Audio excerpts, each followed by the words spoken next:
Imaginez, si une grande partie de l'histoire ancienne de l'Afrique du Nord, telle qu'on nous l'a apprise, était en fait incomplète. C'est un peu le séisme provoqué par une découverte incroyable faite au Maroc, qui est en train de tout bousculer.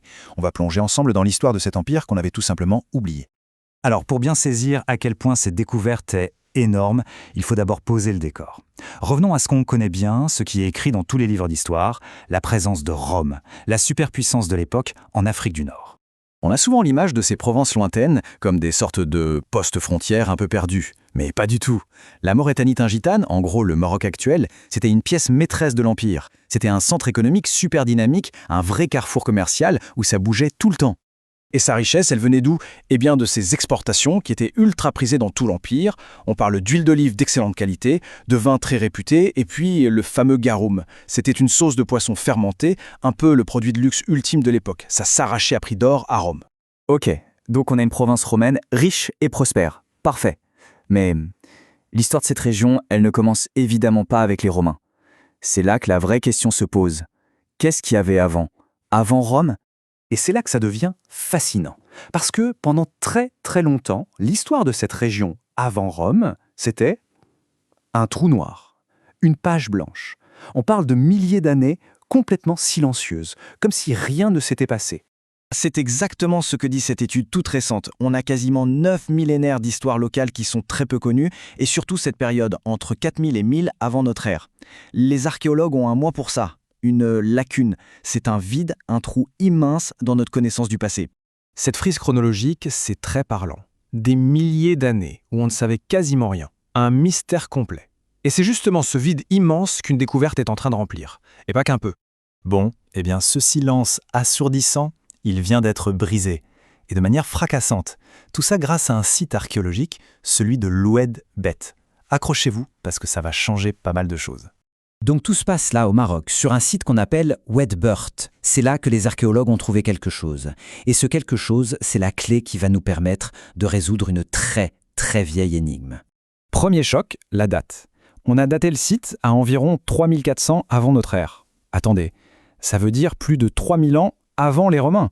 On est en plein dans cette fameuse période silencieuse, ce trou noir dont on parlait. Deuxième choc, la taille. Le site fait entre 9 et 10 hectares. Pour se faire une idée, c'est immense pour l'époque. C'était tout simplement l'une des plus grandes agglomérations de toute l'Afrique à ce moment-là. En dehors de l'Égypte et de la vallée du Nil, on n'avait jamais vu ça. Donc on oublie tout de suite l'idée du petit village de Hutte. Non, là on parle d'une société du néolithique final, ce qui veut dire qu'elle était déjà très organisée. Ils maîtrisaient l'agriculture, ils avaient des structures sociales complexes, des outils sophistiqués, bref, une vraie civilisation. Et on en a la preuve concrète. Quand on analyse ce qu'on a trouvé, on voit qu'ils cultivaient de l'orge, du blé, des pois, tout ça de manière domestiquée.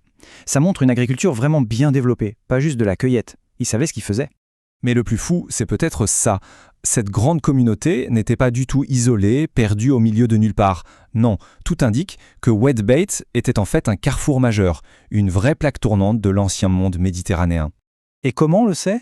Une des preuves les plus incroyables, c'est la poterie. Le style, les motifs sombres sur fond clair, eh bien on retrouve des poteries quasi identiques de l'autre côté de la mer, dans le sud de l'Espagne. C'est la preuve d'un lien culturel et technique très fort à travers le détroit de Gibraltar. Et ça va dans les deux sens. En Espagne, à la même période, on retrouve de l'ivoire qui vient d'Afrique, des coquilles d'œufs d'autruche aussi, et en même temps, on a ces fameux designs de poterie qu'on retrouve des deux côtés. C'est clair, il y avait un véritable réseau d'échanges. Les biens, les idées, la technologie, tout ça circulait. Alors, quand on met tout ça bout à bout, la date, la taille, l'agriculture, les liens avec l'Europe, la conclusion est inévitable. Il faut complètement repenser l'histoire de cette région. Ce n'est pas juste une petite note en bas de page qu'on ajoute, c'est beaucoup plus que ça. La découverte de Oued-Bet fait passer l'Afrique du Nord du statut de périphérie lointaine à celui d'acteur central de l'histoire. On est carrément en train de réécrire un chapitre entier. Donc pour résumer, l'impact est triple. D'abord, ça remplit ce grand vide, ces millénaires silencieux. Ensuite, ça nous montre une Afrique du Nord qui était un pôle de culture et d'innovation. Et enfin, ça prouve que l'Afrique et l'Europe se sont développées ensemble, en interaction, bien avant l'arrivée des Romains. Et cette citation de l'étude le dit très bien. On part d'une communauté distinctement africaine qui a contribué de manière substantielle à l'histoire de cette époque. En d'autres termes, l'Afrique du Nord n'était pas juste là pour recevoir des influences venues d'ailleurs. Non, elle était un moteur, un acteur qui a participé à la construction de ce monde. Et tout ça, ça nous laisse avec une question un peu vertigineuse, non? Si une civilisation aussi grande et aussi connectée a pu être complètement oubliée, effacée de l'histoire pendant des milliers d'années, qu'est-ce qu'on ignore d'autre? Combien de mondes perdus dorment encore juste sous nos pieds en attendant d'être découverts?